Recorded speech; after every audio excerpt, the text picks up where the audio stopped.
This video is how to negotiate the salary and leave on your tentative offer. I have a previous video on this topic, but there are some updates in 2024 that need to be shared.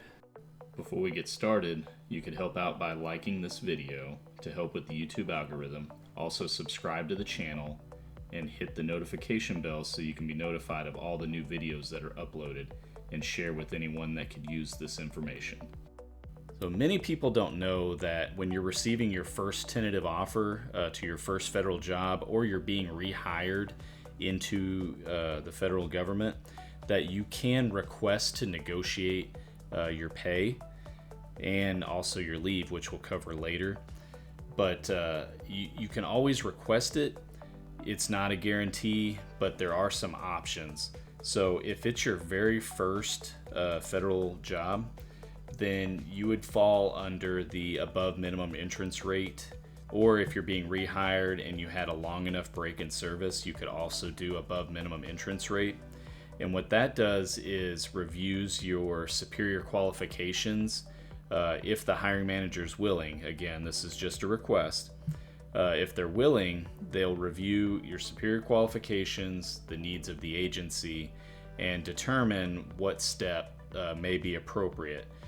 If you need help with the entire hiring process from start to finish, check out our book, Federal Hiring Advice, Your Guide to Government Jobs, available on Amazon. The link to purchase is in the description below. And so I have over here the policy that governs that. So it's 5 CFR 531.212. And this goes through all the criteria that justify superior qualifications and also needs of the agency. So you can look up this CFR and read through for yourself. But what will happen is you'll need to fit into one of two categories. Either you're going to have superior qualifications, or you're going to have the position's going to be hard to recruit or retain, and so there's going to be a special need for the agency. Now, one of the things to keep in mind, and I've heard this a bunch, is that HR, when someone goes to negotiate, they tell them to decline their tentative offer and then try to negotiate. And I would always recommend that you do not do that. The first thing you want to do is actually accept the tentative offer. Once you accept the tentative offer, they can't take it away just for you asking to negotiate. But if you decline the tentative offer, they are under no obligation to try to negotiate with you, and that frees them up to go down to the second person on the list. They can just skip past you because you've essentially declined the offer, and when you decline, you give up all your rights as an applicant for that position. Now, one of the things that changed in 2024 is that OPM finalized a regulation that prohibits the use of non-federal salary history as a basis for setting your above minimum entrance pay. So before, if you made more in the private sector and you got the step one, you could just use your higher salary in the private sector as justification enough to get the higher step so that you would match where you're at now. But as of 2024, you can no longer do that. So the whole basis is to prevent gender pay gaps. So in the private sector, there could be a gender pay gap, and so that would mean that would carry forward into your government salary, to where if it was based on your higher or lower pay from the private sector, then it wouldn't actually be justification. It wouldn't be related to your actual experience, related to your pay. So now it's a complete ban on using that pay, and it has to fall into one of these two categories: your superior qualifications or the needs of the agency. Now, in order to pursue this request, you would again accept your tentative offer first, and then after you've accepted, you can meet with your HR person, your point of contact that's given you the offer, and let them know that you're interested in a higher step. They'll let you know right then whether or not maybe their facility's policy is not to negotiate, or they'll work as the middleman between you and the hiring manager, because the hiring manager is the one that initiates the process. So if you're not getting through to HR or they're just being dismissive, if you're able to get in contact with the hiring manager, I would recommend that you do that as well, just so that you can, plead your case. And the hiring manager, if they say no, then the negotiation's done, because they're not willing to start the paperwork that it takes to get approved. The process starts with the hiring manager. You go through questionnaires to justify either the superior qualifications or the agency need, and then it gets routed through to HR for technical review, and then ends up all the way with the facility director for final approval. And there's always 3 different possibilities. They'll either straight decline, deny your offer, or they will accept your offer, or they will approve a lower step. There's generally not a back and forth, because it goes all the way up to the facility director for final approval. Once the facility director has said yes, no, or offered that lower step, that's final. There's not generally an opportunity to go back and ask for another consideration. And just to ease your mind on accepting the tentative offer that shows a lower salary, you have until the firm offer, which really you have until your start date, but you have all the window between your tentative and firm offer to do your pre-employment requirements and also your pay negotiating. So as long as you get everything ironed out before the firm offer, that's the offer that counts, because it is firm. It has your start date, it has your salary, it has all the aspects of your position on it. That's the one that counts, and you'll want to make sure that if you have been notified that a higher step was approved, that it's included in that final offer. So other than pay, you also have an opportunity to request your leave to be considered at a higher rate. This would be set by your service computation date to put you in the leave group that you're looking for. So there's 3 leave groups. Leave group 1 is less than 3 years of federal service, is 4 hours per pay period. Leave group 2 is 3 to 15 years, and that's 6 hours per pay period. And leave group 3 is above 15 years, and that's 8 hours per pay period. Now, you'll want to look in your announcement, because it hints at being able to request this.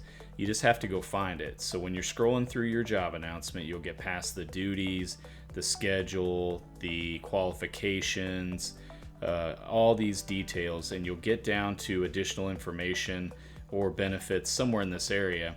But you can see it's kind of hidden, so you would read more to expand, and you've got this whole paragraph that explains this.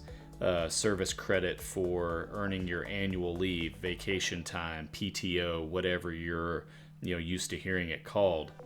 So federal employees earn leave based on whatever their group is, either 4, 6, or 8 hours per pay period, and it's based on the years of federal service.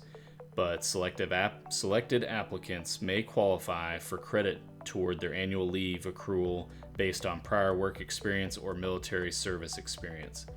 So that's all backed by this policy, 5 CFR 630205.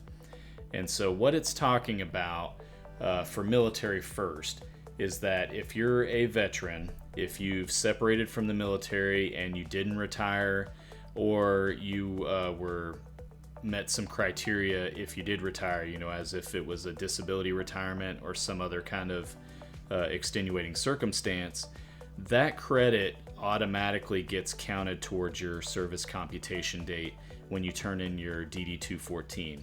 So when you're being hired, you'll provide your DD-214. You don't need to negotiate. All your credible time will be added at that point.